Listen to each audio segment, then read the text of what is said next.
안녕하세요. 똘스연 피셜. 오늘은 일기 신도시 재건축 이슈 가지고 왔어요.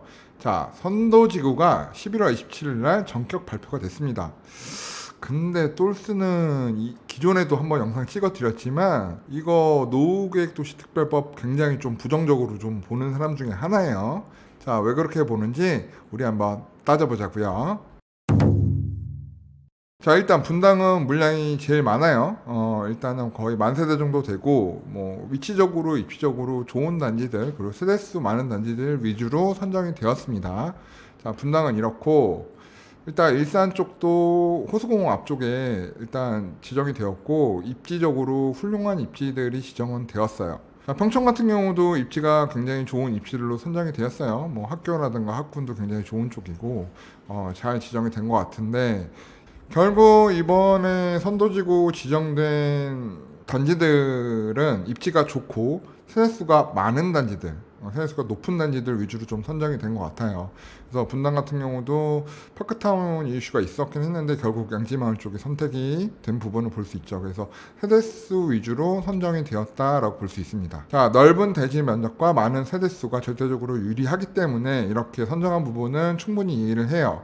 주택 공급이 굉장히 지금 부족한 상태에서 이러한 부분으로 돌파구를 마련하고 있다라는 걸 정부는 보여주고 싶은 부분인 거죠. 그러나 이 모든 부분에 있어서 똘스가 부정적으로 보는 이유는 딱 하나예요. 지금 이야기하는 게 2021년도 첫 착공해서 2030년도 첫 입주하고 그리고 매년 8,000세대씩 지정을 해서 지속적으로 이 재건축 사업을 해나가겠다라는 게 입장인데 아니 선도지구 지정한 건 좋아요. 근데 2027년 착공하려면 지금부터 이주를 시작해야 돼요. 보상하고 이주가 지금부터 막 이루어져서 막 내년에 이주를 하고 보통 저 정도 세였으면 이주하는데 1년 넘게 걸리거든요. 그럼 또 철거해야 되잖아.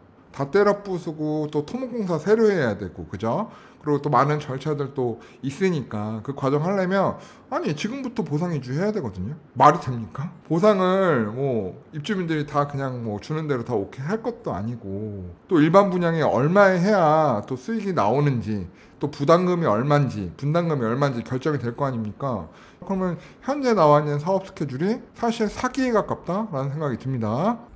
자, 이상적으로 보고 있는 건 지금 보상과 이주, 조합 설립해서 진행 바로 한다는 기준으로는 2030년 입주. 근데 현실은 제가 어떻게 보냐면, 조합 설립은 이제 시작하겠죠. 하지만 보상과 이주를 하는 데 있어서 이게 1, 2년 걸릴 일이 아니거든요. 길게 되면 4, 5년, 5, 6년, 중간에 사업 좌초될 수도 있고. 그래서 쉬운 부분이 아니기 때문에, 아니, 이거 제가 볼 때는 한 5년, 7년? 많게는 10년까지도 더 딜레이 될 수 있는 사업이라고 보여지는 거죠. 그러니 내년에 추가 8,000세대 지정하는 게 무슨 의미가 있느냐. 저는 이런 생각이 듭니다. 게다가 이주 계획도 전무해요. 매년 8,000세대씩 추가한다면서요. 당장 2027년부터 착공이니까 이주하려면 2026년도, 5년도 내년에 다 막 이주해야 되는데 얼로 이주할 거냐는 거예요. 네, 그죠? 그래서 일단은 이주 계획도 전무하고 LH 쪽에서도 뭐 이주 부분에 있어서는 뭐 양보가 안 되는 부분이라서 실제 착공까지는 굉장히 먼 이야기라는 생각이 좀 듭니다. 안 된다고 이야기를 하는 건 아니고 우리 현실적으로 좀 생각을 해보자는 거죠. 분담금 이슈도 굉장히 심각할 거예요. 자, 이렇게 어렵다 하는 이유들은 일단 조금 이따 말씀을 드리겠지만 어쨌든 금액의 플로우를 우리가 예상을 해봐야 되잖아요.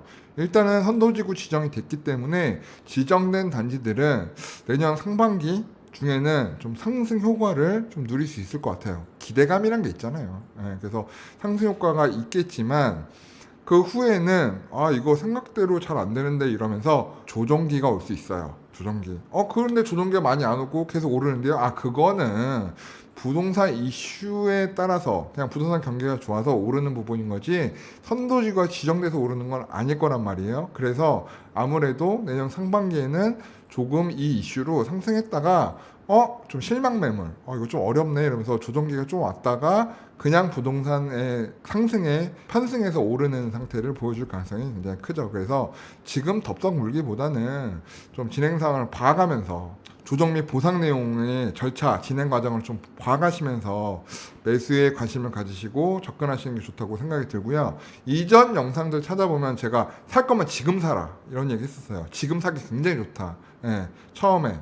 근데 이미 그 타임 다 놓쳤기 때문에 지금 들어가는 건 좀 늦었다라고 보고요. 내년 상반기 정도 조금 더 오르긴 하겠지만 혹시라도 관심이 있으신 분들은 조정기에 들어가시고 장기적인 관점으로 오래오래 걸리겠지만 미래를 보고 투자한다라는 관점으로 투자하시는 걸 추천을 드립니다. 왜 똘스님은 그러면 이렇게 어렵다고 계속 말씀을 하시는 건데요? 이런 거예요. 아니 이번에 선도지구 발표한 게 해결해 주는 게 바로 안전진단 부분이잖아요. 자, 그럼 이런 얘기를 하고 싶은 거예요. 음마 아파트, 압구정 현대 더 오래됐잖아요. 자, 얘네들은 뭐 안전진단이 안 나와서 안전진단 이슈가 해결이 안 돼서 재건축을 못 하나요? 그게 아니잖아. 네. 얘네들은 뭐 용적률이 안 나서 그게 아니잖아. 그죠? 뭐가 문제예요? 보상금, 분담금, 이 이슈, 그리고 재건축 초과이익 환수제, 기부 체납제, 이것들이 허들이 돼버려서 이 허들을 넘지 못하는 거잖아요. 그러면 선도지구는 얘기가 다르냐는 얘기예요. 똑같다는 거죠. 보상 문제, 분담금 문제, 세금 문제, 이런 부분들을 다 해결해 나갈 수 있겠냐는 거예요. 그 조합원들이. 쉽지가 않을 것이다. 자, 게다가 이런 허들 제도는 노무현 정권 때도 우리가 봤었지만 재건축 초과이익 환수제 기부 체납제도 이거 뭐 인센티브 좀 준다고 하더라도 이게 존재하면 재건축이 안 돼요. 예, 전무했단 말이죠. 근데 이제 박근혜 정권에 풀어줬잖아요. 그래서 풀어줬을 때 반포 막 지금 재건축 되는 것들 막 다 막 진행한 거예요. 이거 없으니까. 그러다가 문재인 정권에서 다시 이 제도를 부활했잖아요. 그럼 지금 상태도 사실은 굉장히 재건축하기에 이익이 나지 않는 구조라는 거죠. 아니 그래도 재건축 초과이익 환수제 뚫고 재건축하는 단지도 있던데요. 네, 있어요. 반포. 근데 반포 같은 경우는 대부분 재건축 초과이익 환수제를 피해서 재건축을 진행을 하게 되는 단지들이 대부분인데 그렇지 않은 단지도 몇몇 단지가 있어요. 근데 반포가 가능한 이유는 초과이익 환수제, 세금을 납부하더라도 이익이 나는 구조가 나오기 때문이에요. 이유는 뭐예요? 매매 가격이 폭등을 했기 때문에. 자, 그러면 분당 한번 보자는 거죠. 분당 보게 되면 보상금은 아마 판교의 현재 매매가 정도의 보상금을 줘야 될 거예요. 그래야 보상에 사인을 하고 내가 분담금을 내지 않으면 이거를 그냥 팔아서 판교를 이사 가지 뭐. 그러면 합의가 나올 수 있거든요. 그러면 판교 정도의 보상비를 줄 수 있느냐. 만약 판교 정도의 보상비를 안 주잖아요. 그러면 분담금이 엄청 높아질 거예요. 분담금이 세대당 5억, 7억씩 나올 거라는 거죠. 그 상태에서 그 높은 분담금에 나머지 일반 분양사의 수, 걔를 평당 1억 3천 정도의 분양을 해야 이것을 시행하는 시행자, 조합원들이 이익이 좀 나는 구조로 간단 말이죠. 자, 그러면 해당 입지 좋은 입지지만 지금 일반 분양분 1억 3천만 원에 분양한다. 분양 되겠습니까? 평당 1억에 분양해도 쉽지 않을 것 같은데 평당 한 8,500, 9천? 이렇게 분양하면 분양 되겠죠. 그러면 8,500, 9천에 분양을 하면 분담금이 얼마겠어요, 조합원들? 어마어마할 거예요. 그죠? 보상비는요? 평당 막 8천, 9천 줄 수 있을까요? 아니요. 그렇게 못 줘요. 평당 막 6천, 5천 줘야 된단 말이죠. 그럼 그거에 사인할 사람이 없어요. 세금도 내야 되고 이게 과연 이득이 나는 구조냐. 머리 싸움을 엄청 해야 되는 부분인 거죠. 그러면 이 선도지구가 되려면 결론은 하나예요. 부동산 가격이 폭등을 해가지고 분당 해당 지역에 1억 3천만 원의 일반 분양을 해도 분양에 성공할 수 있다. 라는 확신이 생기는 시점. 그렇기 때문에 입주 보상비를 평당 9천만 원, 8천만 원 주어도 가능하고 분담금을 좀 줄일 수 있다. 요게 되면 되는 거예요. 그러면 이 시점까지 되려면 부동산 상승이 엄청 크게 나와야 되잖아요. 그게 내년은 아닐 거라는 거예요. 물론 금리나 시점이기 때문에 내년 부동산 시장에 있어서 긍정적인 시그널들이 굉장히 많지만 당장 내년에 이렇게 폭등할 상황은 아니라는 거죠. 그래서 그 점을 우리는 좀 생각을 해봐야 된다.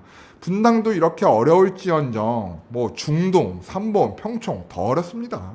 그래서 이 부분은 아무래도 공급에 대한 약속을 할 수 없는 현 국토부와 현 정권에서 그냥 우리가 이렇게 해서라도 공급을 하려고 노력을 하고 있다 라는 어떤 선심성 발언 정도로 생각하면 어떨까 싶습니다. 물론 중장기적으로 2035년, 39년을 바라보고 지금 투자하신다면 성공된 투자 되실 수 있어요. 하지만 기간 굉장히 넓게 보고 투자하셔야 된다는 거 꼭 여러분에게 말씀드리고 싶습니다. 자, 금방 될 것 같다. 그렇게 생각하시는 분들은 절대 조급한 투자하시게 되면 실패할 가능성이 있으니 진행되는 과정 보시면서, 그럴 거면 벌써 투자했었어야지. 내가 사라고 할 때 그때 샀어야지.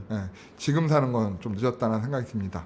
자, 그래서 선도지구 선정돼서 굉장히 주변이 시끄러울 거예요. 해당 단지들 지금 막 전월세가 시가 말라가고 있고 분위기가 막 급변하는 거 보일 거예요. 그거 보고서 따라가서 움직이시는 부분은 없었으면 좋겠다라는 생각에 오늘 영상 찍게 되었습니다. 그래도 선도지구 되신 분들은 축하드리고 시간은 좀 걸리겠지만 좋은 단지로 거듭나서 좋은 주거환경에서 거주하는, 그리고 변화하는 일기 신도시들 되기를 바라봅니다. 빨리 되면 좋겠죠? 자, 오늘 영상 여기까지입니다. 자, 똘스 또 다른 영상으로 찾아올게요. 감사합니다. 구독, 좋아요, 알림 설정 까먹으면 안 돼요.